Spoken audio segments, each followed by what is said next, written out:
All right, let's see what we're dealing with. Is it serious? Can you fix it? Wow, you're good. $100 million bet. 3 billionaires compete to marry a single dad who's a Navy SEAL. The champagne was Dom Perignon 2008. The yacht was 180 feet of Italian craftsmanship, and the conversation was about to get expensive. I'm serious. Victoria Chen set down her glass with deliberate precision. $100 million. Celeste Davenport looked up from her phone. 23 years old, CEO of the Mel Brock Hotel empire, and she'd heard plenty of crazy ideas from her wealthy friends. Late-night yacht parties tended to produce them. This one, however, topped them all. You want to bet $100 million on what exactly? Celeste set her phone face down on the teak table. On whether you can get that mechanic to marry you. Victoria's dark eyes gleamed in the moonlight. She was 26, heir to the Chen real estate dynasty, and she never made small bets. The third woman at the table, Isabella Rodriguez, laughed, a sharp, delighted sound that carried across the deck. The guy with the yellow Mercedes? The one who told you your Bentley was compensating for something?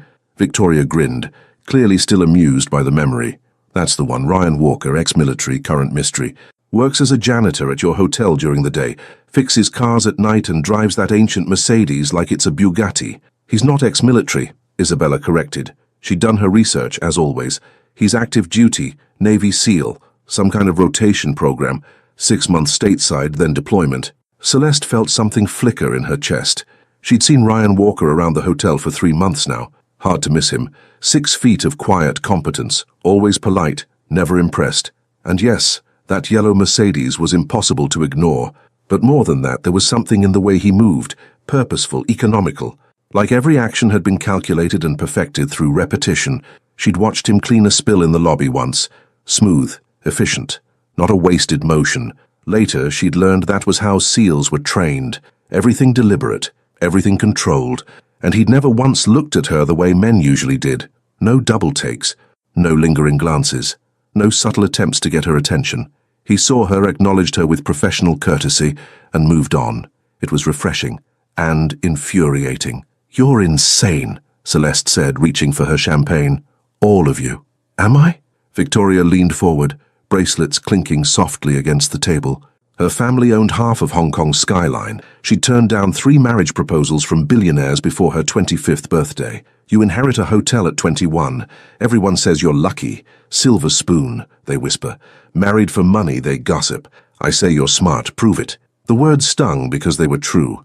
Celeste had heard the whispers for 2 years, ever since her husband died in that plane crash, leaving her everything. The hotel, the fortune, the life she'd never asked for, and didn't know how to escape. Why him? Celeste kept her voice neutral. Because he's the one man in this city who doesn't give a damn about money. Victoria pulled out her phone, scrolled through photos. I tried to tip him $5,000 last month for changing my tire in the hotel parking lot. $5,000 for maybe 20 minutes of work. You know what he said? What? He said, "Ma'am, I helped you because you needed help, not because I wanted money."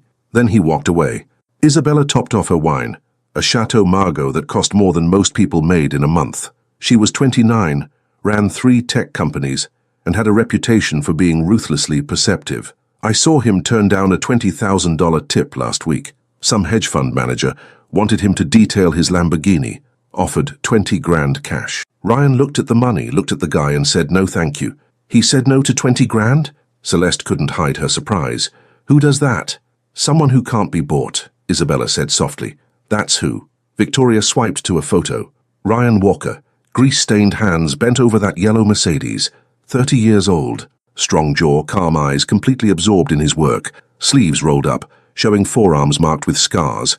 Some from combat probably, others from years of working with machinery. Here's the bet, Victoria said, her voice taking on that particular tone she used when closing multi-million-dollar deals. First one to get him to propose wins $100 million, from each of us. $200 million total. That's ridiculous. Probably. But think about it, Celeste. You're 23. You inherited everything, built nothing. This is your chance to prove you can actually win something that matters. The words stung because they were true. Celeste's husband had died in a plane crash 2 years ago, left her everything. She'd worked hard to keep the business going, but everyone still whispered, "Lucky girl, married rich, got richer. And if none of us succeed, then we donate the $300 million to charity." Victoria's eyes gleamed. But that won't happen. One of us will win. Isabella raised her glass. I'm in. They both looked at Celeste. The wind off the Pacific was warm. The sun was setting. She thought about Ryan Walker, about how he'd looked at her last week when she'd dropped her coffee in the lobby. He'd cleaned it up without a word, without recognition, like she was just another person. When was the last time someone had treated her like just another person? What are the rules? Victoria smiled. No rules, except we all have to try. And we document everything. Photos, videos, witnesses. When he proposes, we need proof. He has to propose willingly, Isabella added.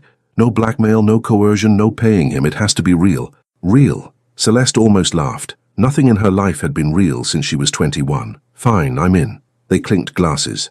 $300 million on the table. 3 billionaires competing for one Navy SEAL who fixed cars and didn't care about money. This was either the smartest thing Celeste had ever done or the stupidest. She was about to find out which. Monday morning. Celeste walked into the Melbrook Hotel at 6 a.m., earlier than usual. She'd spent the weekend researching Ryan Walker, which had yielded almost nothing. The man was a ghost in the digital age. Navy SEAL, active duty, 30 years old. Served 3 tours overseas, Iraq, Afghanistan, and somewhere else that was redacted from every public record she could find. Currently on rotation stateside, working part-time at the hotel while on some kind of operational leave. No social media, no digital footprint, no interviews, no press, no public presence whatsoever. The man existed in shadows and silence. She found him in the parking garage. That yellow Mercedes was up on Jack's, hood open, Ryan underneath it, with a flashlight clenched between his teeth. Morning. He slid out from under the car with practiced ease, the kind of movement that spoke of thousands of hours spent in tight spaces. He looked up at her, grease on his left cheek, eyes calm and assessing. Miss Davenport. Celeste. Celeste. He stood up in one smooth motion, grabbed a rag from his tool cart, and started wiping his hands methodically. You need something? I wanted to thank you for cleaning up my coffee last week. Part of the job. Still, most people would have called housekeeping. You just handled it. Most people aren't here at 6 in the morning. He looked at her royal blue blazer, her designer shorts, her expensive Italian leather shoes that probably cost more than his monthly salary. You always dress like that to thank the janitor? Direct, honest, no deference. No awkwardness, just straightforward observation. She liked it. I dress like this because I have a board meeting at 8, but I wanted to catch you first. Why? Good question. Celeste hadn't planned this part. She'd walked down here on impulse, drawn by something she couldn't name. Because you're the only person in this building who treats me like a regular person. Ryan studied her for a moment. Then he nodded. You want regular? Then stop thanking people for doing their jobs. It's awkward. He slid back under the car. Celeste stood there, dismissed, feeling something she hadn't felt in years. Uncertainty. She walked to the elevator, pressed the button, looked back. Ryan was whistling, working on his car, completely indifferent to the fact that he'd just brushed off a billionaire. The elevator doors opened. She stepped inside. This was going to be harder than she thought. Tuesday. Isabella made her move. Celeste watched from the hotel restaurant as Isabella approached Ryan in the lobby. Designer dress, perfect makeup, confident smile. Ryan was mopping the floor. The conversation lasted maybe 2 minutes. Isabella said something. Ryan nodded, said something back. Isabella laughed, touched his arm. Ryan kept mopping. Isabella walked away, her smile tight. Celeste's phone buzzed. Isabella, strike one, he's immune to charm. Victoria, already? I haven't even tried yet. Isabella, trust me. Save yourself the embarrassment. Celeste smiled. Isabella had tried the direct approach. Flirtation, physical contact, obvious interest.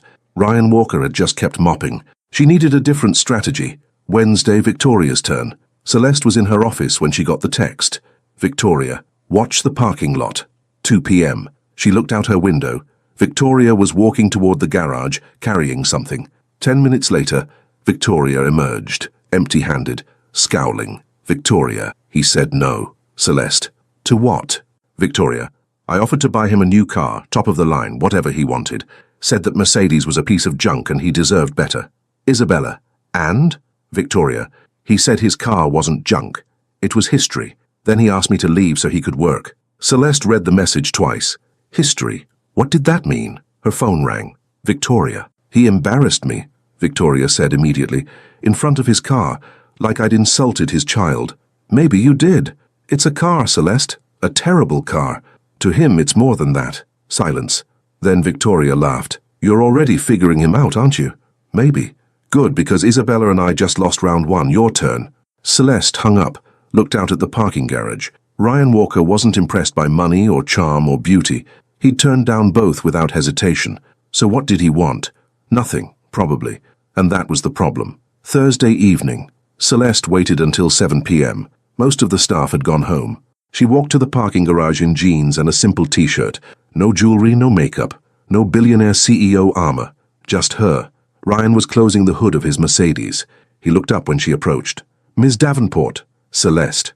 Right, Celeste. He grabbed a wrench, started cleaning it. What can I do for you? I was wondering if you could teach me. He paused. Teach you what? About cars I know nothing and I'd like to learn. Ryan looked at her for a long moment. Why? Honest question. She gave an honest answer. Because I want to understand something I don't understand. And you're the best person I know. I'm a janitor who fixes cars on the side. You're a Navy SEAL who happens to work here. There's a difference. His expression didn't change. Who told you that? Personnel file. You read my file? I read everyone's file. It's my hotel. Ryan set down the wrench. Let me guess. Your friends bet you that you couldn't get me to notice you. So now you're here playing the humble card, hoping I'll be charmed by the rich girl who wants to learn about engines. Celeste felt her face flush. That's not... It is. And here's what you need to know. He stepped closer. Not threatening, just direct. I've been shot at by people who wanted to kill me. I've jumped out of planes at midnight. I've done things I can't talk about in places you've never heard of. You think a pretty face and a fake interest in carburetors is going to impress me? She met his eyes. No, no, no. I think you're going to see right through it. Just like you did. Silence. Then Ryan smiled. Just slightly. At least you're honest. I try to be. Most people don't. I'm not most people. No. You're the CEO of a hotel empire who married a man twice her age and inherited everything when he died. That about right? The words hit like a slap. You did research too. I read the news. Your husband's plane crash was all over it. He was a good man. I'm sure he was. You don't believe me? Ryan shrugged. Doesn't matter what I believe. You came here to learn about cars. You want to learn or not? Celeste hesitated. This wasn't going the way she'd planned. Ryan had dismantled her strategy in 30 seconds and somehow still offered to help. She didn't understand him. Yes, I want to learn. Fine. Tomorrow, 6 p.m. Wear something you don't mind getting dirty. He picked up his tools. And Celeste? Yeah? Whatever bet you made with your friends, you're going to lose. He walked away. Celeste stood in the parking garage, feeling something she hadn't felt in a long time. Genuine interest. Friday, 6 p.m. Celeste showed up in old jeans and a faded UCLA t-shirt she'd found in the back of her closet. Ryan was already under the hood of his Mercedes, sleeves rolled up, a smudge of oil across his forearm. You're late. She checked her watch. It's 6:01. Still late. He didn't look up from whatever he was examining in the engine compartment. In the military, on time means 15 minutes early, and 15 minutes early means 30 minutes early. That's excessive. That's survival. He nodded at the engine. Come here. She walked over, suddenly nervous. The engine looked like a complicated puzzle of metal and wires and things she couldn't identify. Ryan pointed at various components, his voice taking on a patient, instructional tone. This is the alternator. It converts mechanical energy to electrical energy, charges the battery while the engine runs. This here is the battery itself, stores electrical energy, powers everything when the engine's off. The radiator keeps things cool, prevents overheating. And these pistons. He showed her where they were, explained how they moved, created the power that drove the car forward. His hands moved with absolute certainty, touching each part like greeting old friends. Why'd you join the Navy? She asked, watching him work. My dad was a SEAL, his dad before him, 3 generations of Walker men jumping out of planes and swimming through hostile waters. He pulled out a wrench, started adjusting something. Seemed like the thing to do. And now? Now I serve my country and fix cars. Not complicated. Most people would want more. Most people want the wrong things. He handed her a socket wrench. Tighten that bolt. Not too much. Just enough. You'll feel it when it's right. She took the tool, positioned it on the bolt he'd indicated. Started turning. Her hands felt clumsy, uncertain. Relax your shoulders, Ryan said quietly. You're tense. Tools work better when you work with them, not against them. She took a breath, loosened her grip slightly. Tried again. This time the wrench moved smoothly, and she felt the bolt tighten gradually under her control. Good, Ryan said. You learn fast. I had a good teacher. He almost smiled. Don't do that. Do what? Compliment me. It's transparent. Celeste felt her cheeks burn. I was being sincere. Were you? Was she? The question hung there, uncomfortable and honest. Celeste wasn't sure anymore. The line between genuine and strategic had blurred somewhere in the last hour, and she didn't know which side she was on. I don't know, she admitted quietly. Ryan looked at her then, really looked at her. Not just seeing the CEO or the billionaire or the young widow. He looked at her like he was assessing a teammate before a mission, searching for truth, for capability, for whether she could be trusted when things got hard. At least you're honest about that, he said finally. They worked in silence for another 20 minutes. He showed her how to check the oil, how to read the dipstick, how to identify problems by sound. This car, Celeste said eventually. Victoria said it was history. What did you mean? Ryan stopped working. My grandfather bought this car in 1985, drove it for 40 years. When he died, he left it to me. He said it was the only thing he owned that mattered. Because he bought it with money he earned, not inherited, not gifted, earned. Every dent, every scratch, every mile. That's his life, his work, his story. Celeste understood then. The car wasn't transportation, it was legacy. I inherited my hotel, she said quietly. I know. Everyone thinks I didn't earn it. Did you? She met his eyes. I don't know, I've worked hard to keep it going, but I didn't build it. My husband did. So did I earn it? Or am I just lucky? Ryan wiped his hands on a rag. Luck is when preparation meets opportunity. You inherited the opportunity, but you chose to prepare, to work, to keep it going. That's not luck, that's choice. Something in her chest tightened. Why are you being nice to me? I'm not being nice, I'm being honest. Most people aren't. I'm not most people, she smiled. That's my line. Then we have something in common. He closed the hood, checked his watch. That's enough for today. Same time Monday. You want to keep teaching me? You want to keep learning? Yes, then Monday, 6 p.m. Don't be late. He walked away. Celeste stood there, grease on her hands, oil on her shirt, feeling more alive than she had in months. This wasn't about the bet anymore. This was about something else entirely. Saturday. The group chat exploded. Victoria, did you sleep with him yet? Celeste, no. Isabella, did you at least kiss him? Celeste, no. Victoria, then what the hell are you doing? Celeste, learning about cars. Isabella, you're joking. Celeste, he's teaching me. Every Friday. Victoria, that's your strategy? Learning? Celeste, it's working. Isabella, how do you know? Celeste, because he's not running away. Silence for a moment. Then Victoria responded. Victoria, fair point. But you realize you're not trying to be his student, right? You're trying to marry him. Celeste, I know. Victoria, then what's the plan? Celeste, I don't have one. Isabella, you're going to lose. Celeste, maybe. She put down her phone, looked out at the ocean from her mansion. Empty house, empty rooms, empty life. Ryan Walker had something she didn't have, purpose. And somehow, learning about carburetors felt more meaningful than running a hotel empire. How had that happened? Monday, 6 p.m. Celeste showed up early. Ryan was already there. Hey, you're 10 minutes early. I didn't want to be late. Good, you're learning. He handed her safety goggles. Today we're changing the oil. It's messy. They worked together. He showed her how to drain the old oil, replace the filter, add new oil. His hands were steady, confident. Sure. You do this often? She asked. Every 3,000 miles. Why not just take it to a shop? Because then I wouldn't understand my car. And if I don't understand it, I can't trust it. And if I can't trust it, what's the point? That's a very SEAL way of thinking. It's a very life way of thinking. She laughed. Fair point. They finished the oil change. Ryan showed her how to check the tire pressure, how to rotate the tires properly. You're good at this, she said. I've had practice.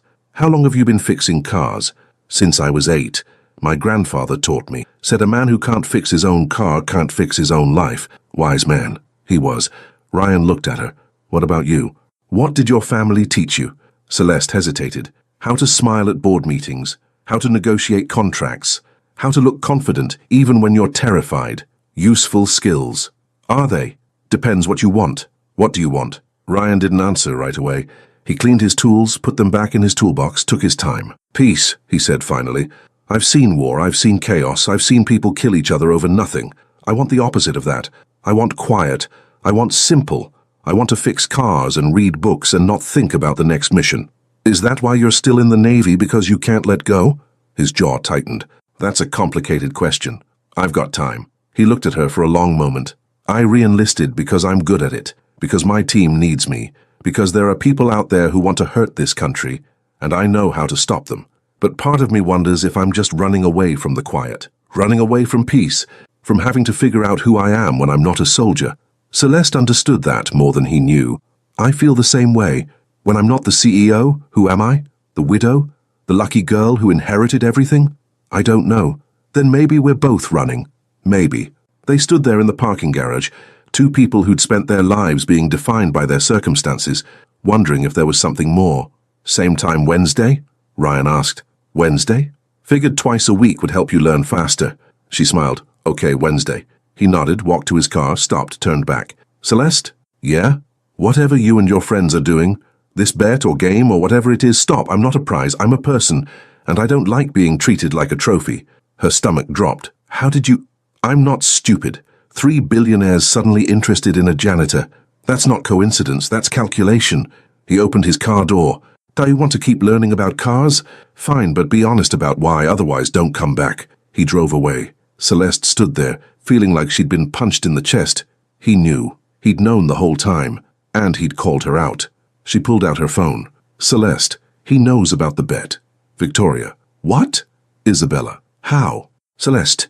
Because he's not an idiot, and we were obvious. Victoria. So what now? Celeste. Now I tell him the truth, or I lose him completely. Isabella. You're getting attached. Celeste. Maybe. Victoria. That wasn't part of the plan. Celeste. Plans change. She put the phone away, walked to her car, sat in the driver's seat. Ryan Walker had just given her a choice. Be honest or walk away. For the first time in 2 years, she knew exactly what she wanted to do. Wednesday, 5:55 p.m. Celeste walked into the parking garage. Ryan was waiting. You're early again. I need to tell you something. I'm listening. She took a breath. You were right. About the bet. My friends and I, Victoria and Isabella, we made a bet. $100 million. First one to get you to propose marriage wins. Ryan's expression didn't change. How much each? 100 million from each of us. 200 million total for whoever wins. Jesus, I know, it's insane. It's insulting. You're right, it is. She stepped closer. But here's the thing, I don't care about the bet anymore. I care about learning, about these lessons, about talking to someone who treats me like a person instead of a bank account. So, you're saying you're not trying to marry me? I'm saying I don't know what I'm trying to do anymore, but I know I like being here. With you, learning about cars, talking about life, feeling like myself for the first time in years. Ryan studied her. And your friends? Still trying, probably. But that's their choice. This is mine. Silence. The parking garage echoed with distant sounds. Cars starting, doors closing, life happening. Okay, Ryan said finally. Okay? Okay, I believe you. He picked up a wrench. Now get over here. We're replacing spark plugs today. Relief flooded through her. That's it. You're not mad? I was mad. Now I'm not. You told the truth. That matters. He looked at her. But if you lie to me again, we're done. Clear? Crystal. Good. Now grab that socket wrench and pay attention. They worked for 2 hours. He showed her how to remove the old plugs, check the gaps on the new ones, install them properly. His hands brushed hers once, sending electricity up her arm. She pretended not to notice. He pretended not to notice her noticing. When they finished, he closed the hood. You're getting good at this. I have a good teacher. You do. She smiled. Was that a compliment? It was a fact. I'll take it. Ryan almost smiled back. Almost. Same time Friday? Friday. He started to walk away. Stopped. Turned. Celeste. Yeah? You want to grab coffee sometime? Not here. Somewhere else. Her heart jumped. Like a date? Like 2 people getting coffee. Call it whatever you want. I'd like that. Saturday, 10 a.m. There's a place on Main Street. Decent coffee. No pretense. I'll be there. He nodded. Drove away. Celeste stood there, smiling like an idiot. She pulled out her phone. Celeste, he asked me to coffee. Victoria. What? Isabella. No way. Celeste. Saturday, 10 a.m. Victoria. You're winning. Celeste. I'm not trying to win anymore. Isabella. Then what are you trying to do? Celeste. Figure out who I am when I'm with someone who doesn't want anything from me. Victoria. That's the most honest thing you've ever said. Isabella. Also the most dangerous. You're falling for him. Celeste. Maybe. But I think he's falling too. She put the phone away, drove home, walked into her empty mansion. But somehow, tonight, it didn't feel quite as empty. Saturday, 9:55 a.m. Celeste showed up at the coffee shop in jeans and a simple grey sweater. No designer labels visible. No jewelry, except a small silver watch that had belonged to her mother. Just her. Ryan was already there, sitting at a corner table by the window. Jeans, navy blue t-shirt that probably came from a 3-pack at Target, looking impossibly normal. Like any other guy having coffee on a Saturday morning. She got in line, ordered a regular coffee, no complicated foam art, no exotic beans, just coffee, and joined him at the table. "You're early," he said, "becoming a habit. Good habits are important." He took a sip from his cup, studying her over the rim. "So, tell me something true." "About what?" "About you. Something nobody knows. Something real." Celeste wrapped her hands around her coffee cup, feeling the warmth seep into her palms. Outside the window, people walked past. Couples, families, individuals lost in their own worlds. Normal people, living normal lives. "I hate being a CEO," she said finally. He raised his eyebrows. "Really? Really? I'm good at it. I work hard at it. I show up every day and make decisions and run meetings and negotiate contracts, but I hate it." She looked at him. "The board meetings where men twice my age mansplain basic economics to me. The negotiations where people assume I'm incompetent because I'm 23. The constant pressure to prove I deserve what I inherited. I do it because it's expected. Because my husband built it and I owe it to his memory. But if I could do anything else, I would." "What would you do?" The question hit her hard. Nobody had ever asked her that. "I don't know. That's the scary part. I've spent 2 years running a business I never wanted, and now I have no idea who I'd be without it." Ryan sipped his coffee, giving her time to sit with that admission. "You'd be Celeste," he said finally. "Who's that?" "You tell me." She laughed, but it came out bitter. "I'm asking you because I don't know. I was 21 when I met Marcus, 21 when I married him, 22 when he died. I went from college student to billionaire widow in 18 months. I never had time to figure out who I was supposed to be." "Then maybe that's what you need to figure out. Not who people expect you to be, who you actually are." "And how do I do that?" "Start by doing things you want to do, not things you should do.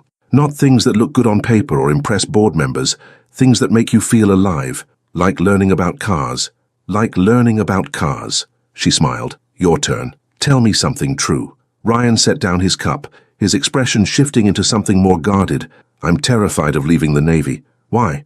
"Because I've been a SEAL for 12 years. It's all I know. I'm good at it. My team depends on me. And part of me thinks if I leave, I'll lose myself. Like I'll just be some guy who used to do important things, but doesn't anymore." "You could do other important things." "Like what?" "I don't know. Teach, train, help people." "You're good at that." "Am I?" "You taught me about engines in 3 weeks. Most mechanics couldn't have done that. You have a gift for breaking down complex things into understandable pieces." "That's rare." He smiled, just slightly. "You're a good student. I have good motivation." "Yeah? What's that?" She looked him in the eye. "No games. No strategy, just truth. You—" The word hung between them. Honest, direct, dangerous. Ryan didn't look away. "Celeste, I know this is complicated. I know there's a bet and expectations and all of it. But sitting here with you, drinking terrible coffee, talking about who we are, this is the most real thing I've done in years." "Same." "So what do we do?" "I don't know, but I think we keep showing up. Keep being honest, keep figuring it out. No rules. No rules. Except we don't lie. Ever. Deal." They shook hands. His grip was firm, warm, solid. When he let go, she missed it. They talked for another hour. About books, about movies, about places they'd been and places they wanted to go. He told her about deployments she couldn't imagine. She told him about board meetings that felt like combat. They laughed. They argued. They connected. When they finally left, it was past noon. "Walk with me?" Ryan asked. "Where?" "Nowhere. Everywhere." "Does it matter?" "No." They walked down Main Street, past shops and cafes and people living their lives. Nobody recognized her. Nobody cared. She was just a woman walking with a man. It felt like freedom. "Celeste?" Ryan said eventually. "Yeah? I need to tell you something." Her heart sank. "Okay, I'm shipping out next month, deployment. 6 months minimum." The words hit like ice water. "Where?" "Can't say. Classified." "Dangerous?" "Always is." She stopped walking, looked at him. 6 months. "Yeah. And then?" "And then I come back. If I come back." "Don't say that." It's the truth. You wanted honesty. She did. But right now, honesty hurt. What does this mean for us? I don't know, but I think we have a month to figure it out. A month. Yeah. Celeste felt something crack inside her chest. She'd just started figuring out who she was with him, and now he was leaving. We should make the most of it then, she said. Yeah, we should. They kept walking, hands almost touching. Not quite, but almost. The next 3 weeks were perfect. They had coffee every morning at that same shop. Ryan always arrived first, always ordered the same thing. Black coffee, no sugar. Celeste varied her order daily, trying different things, discovering preferences she didn't know she had. They talked about everything. Books they'd read. He favored military history and philosophy. She liked literary fiction and biographies. Movies they'd seen. He'd watched most of his in dusty outposts overseas. She'd seen hers at private screenings. Places they'd been. His were classified or combat zones. Hers were luxury resorts and business conferences. But somehow, despite the radical differences in their experiences, they found common ground. In humor. In observations about human nature. In the quiet moments between words, when silence felt comfortable instead of awkward. And every evening, they worked on the Mercedes. He showed her how to change oil, replace spark plugs, adjust timing belts, read diagnostic codes. She learned the language of engines, the logic of mechanical systems, the satisfaction of fixing something with her own hands. His hands would brush hers occasionally while passing tools. Brief contact electric immediately withdrawn. Neither acknowledged it. Both felt it. Victoria and Isabella kept trying. Victoria showed up at the garage one evening with a custom-built Ducati motorcycle worth $100,000. She'd had it painted in Navy SEAL colors, complete with his unit insignia airbrushed on the tank. "This is for you," she'd said, all confidence and expensive perfume. Ryan had looked at the bike, walked around it once, then met her eyes. "Mom, I appreciate the gesture, but I can't accept gifts from hotel guests. Company policy. I'm not a guest. I'm a friend. We've spoken twice. That's not friendship, that's transaction." He'd nodded politely. "But thank you for thinking of me." Victoria had left, face red, probably for the first time in her adult life, unable to buy what she wanted. Isabella's approach was more subtle. She'd arranged a charity event, made sure Ryan was working it, then orchestrated an introduction to a 3-star general who'd served with his father. The general had spoken highly of the Walker family legacy, hinted at accelerated promotion tracks, suggested opportunities Ryan could pursue if he had the right connections. Ryan had thanked the general respectfully, then quietly told Isabella afterward, "I earn my rank, I don't network for it." Both of them texted Celeste constantly. Victoria, "He's impossible. Nobody can be this principled." Isabella, "I'm starting to think he's not human. Maybe a robot programmed to reject everything." Celeste, "Or maybe he just has integrity." Victoria, "Everyone has a price." Celeste, "Not him." Isabella, "Then how are you winning?" Celeste, "I'm not trying to win." Victoria, "Then what are you trying to do?" Celeste, "Live." She stopped responding to the group chat after that, started focusing on what mattered. Ryan, the coffee, the car lessons. The conversations that stretched longer each evening, touching on deeper subjects. His experiences in combat, the parts he could talk about, which were limited, but revealed a man who'd seen humanity at its worst and somehow remained optimistic. Her experiences inheriting wealth, the isolation, the suspicion, the constant wondering if people wanted her or her money. They were two people from opposite worlds, finding unexpected connection in a parking garage. 3 weeks flew by. Then it was the night before his deployment. They sat in the parking garage at 11 p.m. The hotel was quiet. The city sounds were distant. His duffel bag was packed sitting by the Mercedes. His orders were finalized, tucked in his pocket. Tomorrow morning, 0600 hours, he'd be gone. "I'm scared," Celeste admitted, her voice small in the empty space.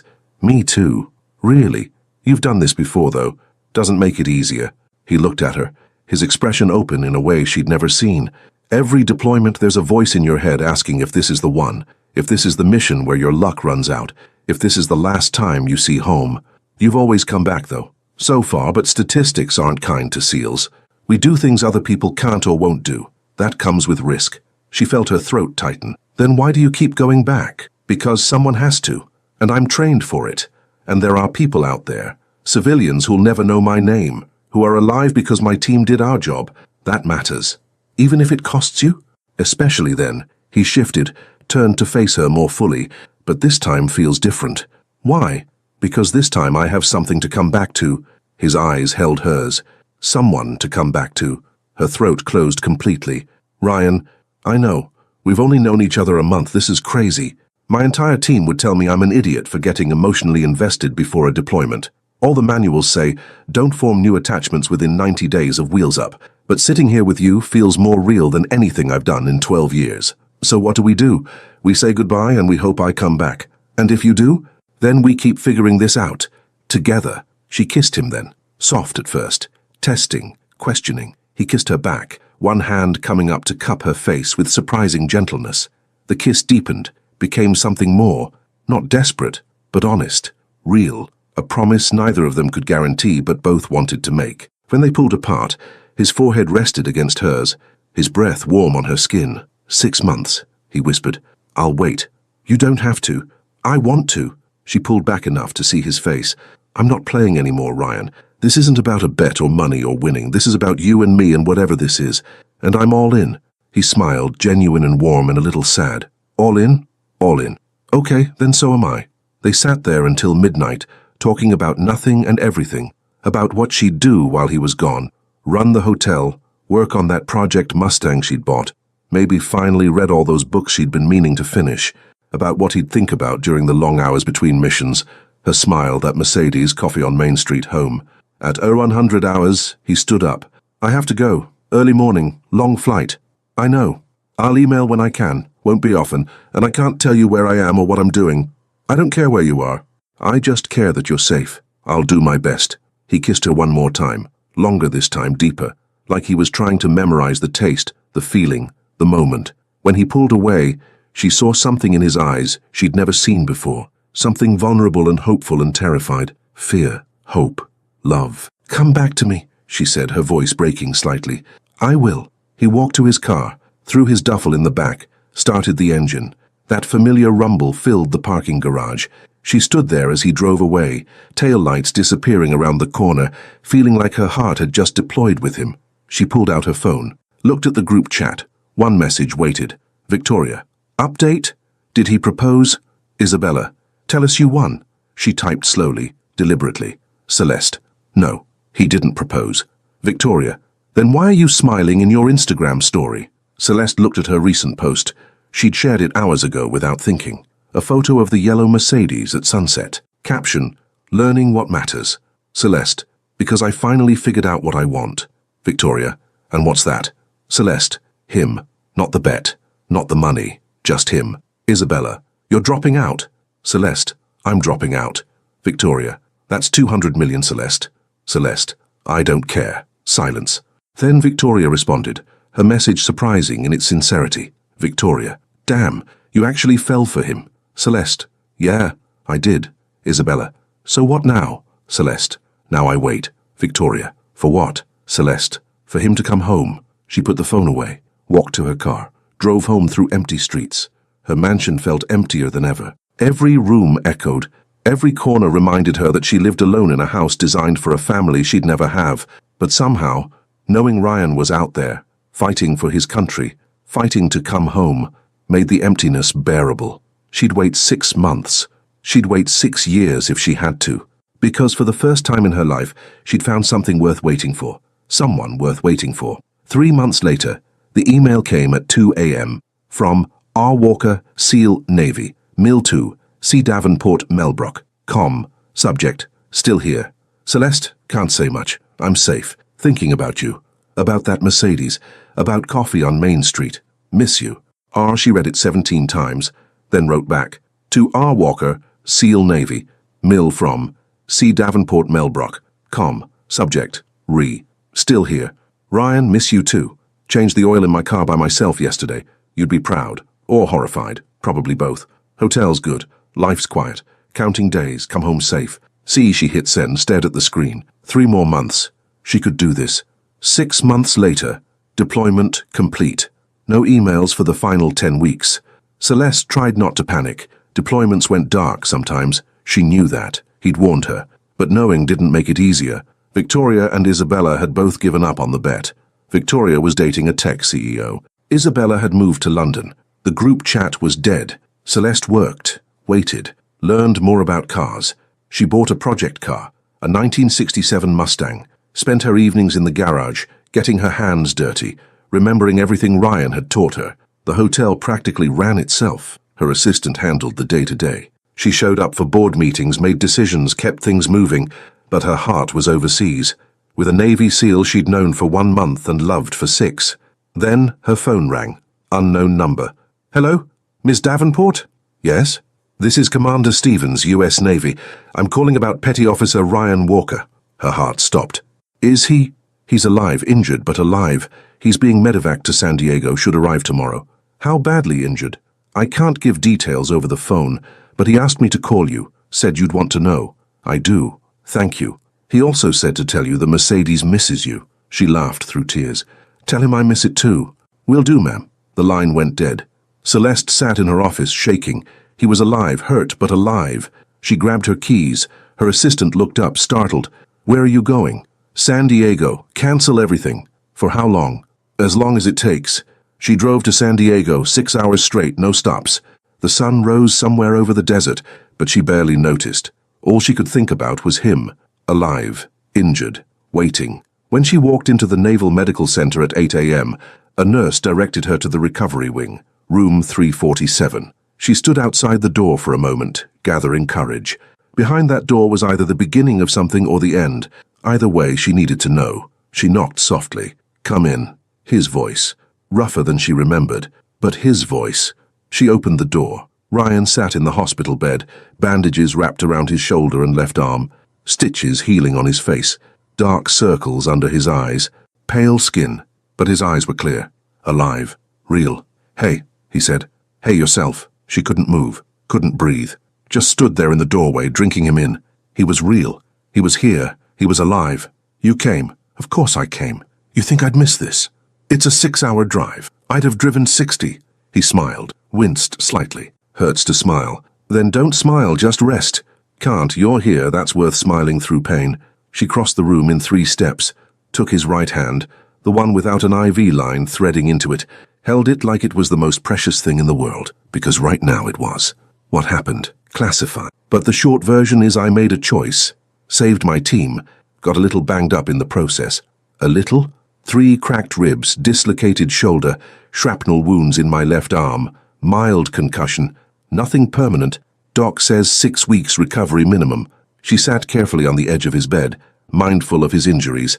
"And then you go back?" His expression shifted. Something painful crossed his face. "No, I'm done." "Done?" "Medical retirement. My shoulder won't ever be 100% again. Can't do the job at 90%. Too dangerous for the team." He looked at her, his eyes holding hers. "But honestly, I think I'm ready. Been doing this 12 years, seen enough, lost enough. Time to figure out what comes next." "And what's that?" "That's what I've been thinking about for 6 months. Between missions, during the long flights home, in the quiet hours when I couldn't sleep. I kept coming back to one thing." "What?" "You and that Mercedes and coffee on Main Street, Fionn. And the idea that maybe there's a life worth building that doesn't involve jumping out of planes at midnight." Her throat closed. "Ryan, I know, you probably moved on. 6 months is a long time. You're 23, beautiful, rich.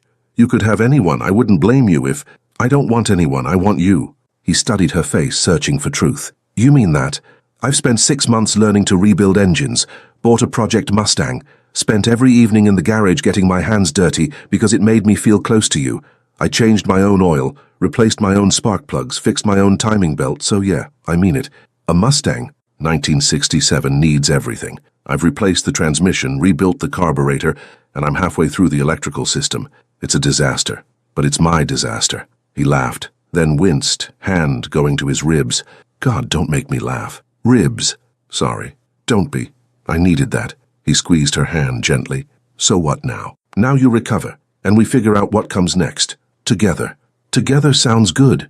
Together sounds perfect." They sat there in the hospital room, hands intertwined, the steady beep of monitors providing rhythm to their silence. Outside the window, San Diego was waking up. Cars in the parking lot. Nurses changing shifts. Life continuing. But in this room, time had stopped. Everything had led to this moment. The bet, the coffee, the car lessons, the deployment, the fear, the waiting. All of it had brought them here. To this hospital room. To this choice. To this beginning. A knock at the door. Victoria and Isabella walked in, both carrying flowers. "Oh," Victoria said, seeing Celeste. "You're already here, of course you are." "I'm here," Celeste confirmed, squeezing Ryan's hand. Isabella approached the bed carefully. "We heard what happened. Came as soon as we could." "Appreciate it," Ryan said. "I'm okay, mostly." Victoria set down the flowers on the side table. "Can we borrow Celeste for a minute?" "Friend talk." Celeste looked at Ryan. He nodded. "Go, I'm not going anywhere." The three women stepped into the hallway. "How are you holding up?" Isabella asked gently. I don't know." Relieved, terrified, grateful. Victoria hugged her. A real hug. "We're here for you, whatever you need. Thank you." "We mean it," Isabella said. "We watched you change over these 6 months, saw how real this became for you." "It was always real," Celeste said quietly. "We know," Victoria said, "and we're sorry we ever made it into a game." "You already apologized. You donated the money, it's done." "Still," Isabella said, "we wanted you to know we're here as friends. Not as competitors, just friends." Celeste felt tears building. "I'm lucky to have you both." They stood there in the hospital hallway. Three women who'd started as rivals and become something better, something real. When Celeste returned to Ryan's room, he was typing on his laptop the Navy had provided, his good hand moving slowly across the keyboard. "Everything okay?" he asked, looking up. "Yeah. They called off the bet months ago, donated all the money to charity. They just wanted to check on you, on us. Good people, they are. Took them a while to figure that out, but they got there." She sat next to him again, careful not to jostle the bed. "Can I tell you something?" "Always. I was terrified you wouldn't come back. Every single day for 6 months, I woke up thinking, what if today's the day I get bad news? What if Commander Stevens calls with different news? What if that Mercedes sits in the parking lot forever, waiting for someone who's never coming home?" Her voice cracked. "It was the worst feeling I've ever experienced." Ryan set the laptop aside, giving her his full attention. "I know that feeling. Had it every deployment. The fear that I wouldn't see my family again, my team, the things I loved, the fear that some mission would be my last. And now I don't have to feel it anymore. I'm done with deployment, done with combat, done wondering if I'll make it home." He looked out the window at the San Diego skyline. "Time to build instead of destroy." "Build what?" He smiled, and this time it didn't seem to hurt. "I've got an idea, but I need a partner. Someone smart, business savvy, good with people. Someone who isn't afraid to get their hands dirty. I might know someone." "Yeah? Tell me about this idea." Ryan's eyes lit up. "A garage. But not just any garage. A place where veterans can learn a trade, transition to civilian life, find purpose. We teach mechanics, fabrication, restoration, give them skills and community, help them figure out who they are when they're not soldiers anymore." Celeste's mind raced. "That's brilliant. You'd need funding, space, instructors, certifications. I'd need a CEO who knows how to build businesses." She looked at him. "Are you asking me to quit my hotel and start a garage with you? I'm asking if you'd want to build something that matters, something that helps people instead of just making money." Yes. 100 times yes. I hate that hotel. I've hated it for 2 years, but I was too scared to walk away. You just gave me permission." "Celeste, no. This is perfect. We combine our skills. Your mechanical knowledge and my business experience, your military connections and my capital. We could actually do this. It won't be easy. Nothing worth doing is." He grinned. "When did you get so wise?" 6 months ago, some Navy SEAL taught me about carburetors and life philosophy. Smart guy. The smartest. They sat there, hands intertwined, planning a future neither had expected, but both wanted desperately. 1 year later, Walker's garage opened on a Tuesday morning in June. The sign was bright yellow, the same yellow as that Mercedes that started everything. 25 employees, 15 of them veterans learning trades they'd use for the rest of their lives. State-of-the-art equipment purchased with Celeste's capital. Clean shop with high ceilings and excellent lighting. And good coffee. Ryan had insisted on that. "If we're going to spend 12 hours a day here," he'd said, "we're going to have decent coffee." Ryan ran the technical operations, training, quality control, customer service. He was patient with the veterans, firm when needed, encouraging always. Celeste handled business development, contracts, expansion planning, payroll. Together they'd built something neither could have built alone. Something that mattered. The hotel still existed. She'd sold majority ownership 6 months ago, kept a small stake for sentimental reasons, walked away with her head high and her reputation intact. Used the capital to fund the garage's expansion. Best investment she'd ever made. Not measured in dollars, but in lives changed. Victoria and Isabella visited every month, bringing coffee and stories and friendship. They'd become real friends, not just wealthy women making stupid bets on yachts. Actual friends who showed up when things got hard, who celebrated victories, who supported each other without judgment or competition. The Mercedes sat in the corner of the shop, pride of place under a spotlight, fully restored by Ryan and Celeste together. Paint gleaming, chrome perfect, engine purring. Ryan's grandfather would have been proud. Celeste had learned to rebuild entire engines by herself, not just change oil or replace spark plugs or adjust carburetors. Full rebuilds, transmissions, electrical systems, suspension work. Ryan watched with pride every time, never interfering, always supporting, occasionally suggesting but never commanding. On this particular Tuesday, 1 year to the day after opening, Ryan found Celeste in the office reviewing expansion plans. Papers covered her desk. Her hair was in a messy bun, reading glasses perched on her nose. She looked focused and happy, and completely in her element. "Hey," he said, leaning against the doorframe. "Hey yourself." She looked up, smiling. "Look at these numbers. California wants 2 locations, Texas wants 3, Colorado 2. We could help hundreds more veterans, maybe thousands.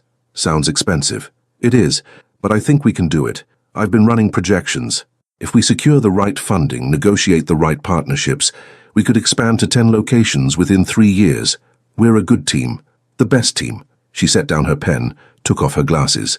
"What's up? You have that look." "What look?" "That look that says you're thinking about something serious." He smiled, walked into the office, closed the door behind him. "Can I ask you something?" "Always." "Remember that bet? The one your friends made?" She looked up, confused. "Yeah. Why? That was over a year ago. They bet you couldn't get me to propose, right?" Her heart skipped, her breath caught. "Right. Well," he pulled a small box from his pocket. Dark velvet. Simple. They were wrong. She stared at the box. At him. At the box. Her hands were shaking. "Ryan." He opened it. Inside was a simple silver ring. No diamonds. No elaborate setting. Just a band with an inscription inside that she could barely read through sudden tears. Together. Celeste Davenport. His voice was steady, sure, the voice of a man who'd made his choice and wouldn't waver. "You taught me that life isn't about money or status or what you inherit. It's about what you build, who you become, the people you help, the legacy you leave. And I want to build the rest of my life with you. I want to rebuild engines at 3 a.m. when inspiration strikes. I want to argue about business plans over coffee. I want to teach veterans and watch them succeed. I want to go home every night to someone who sees me for who I am, not what I do. I want you, just you, forever." He knelt down on one knee, a gesture both traditional and revolutionary coming from a man who'd spent 12 years kneeling in combat zones, protecting people he'd never meet. "Will you marry me?" She couldn't speak, couldn't breathe, could only nod frantically, tears streaming down her face. "Is that a yet?" "Yes," the word burst out. "Yes. Of course, yes, 1,000 times yes." He slipped the ring on her finger. It fit perfectly, like it had been waiting for this moment, like everything in their lives had been leading to this. He stood. She stood. They met in the middle. The kiss was long and slow and perfect. It tasted like coffee and motor oil and hope. It felt like coming home after a long deployment. It was everything. When they pulled apart, she was laughing and crying simultaneously. "You know the bet was called off, right? There's no prize money." "I know. This isn't about money. Never was. This is about us. Us. Yeah, us." She kissed him again, then pulled out her phone. "Celeste, he proposed." Victoria. "What?" Isabella. "No way." Celeste. "Yes way. Just now. In the office." Victoria. "So technically you won the bet." Celeste. "There is no bet. You guys cancelled it." Isabella. "Still, you got him to propose. That was the original goal." Celeste. "I didn't get him to do anything. He chose this. We chose this." Victoria. "That's even better." Isabella. "Congrats, Celeste. You found something none of us thought existed." Celeste. "What's that?" Victoria. "A good man who can't be bought. And a love worth more than any bet." Celeste. "Yeah, I did." She put the phone away, looked at Ryan, at the ring, at the life they'd built together. "You know what's funny?" She said. "What?" "A year ago I would have done anything to win that bet. The money, the competition, the validation. Now I don't care about any of it. What do you care about? This, us, the garage, helping veterans, building something real. Me too." They sat there in the office, surrounded by paperwork and plans, holding hands, imagining the future. Outside, the garage hummed with activity. Veterans learning skills, building futures, finding purpose. The Mercedes sat in the corner, yellow and proud, a reminder of where it all started. Celeste had set out to win $100 million. She'd won something infinitely more valuable, a partner who saw her for who she was, not what she had, a purpose that mattered more than profit, a life built on love instead of luck, and that was worth more than all the money in the world.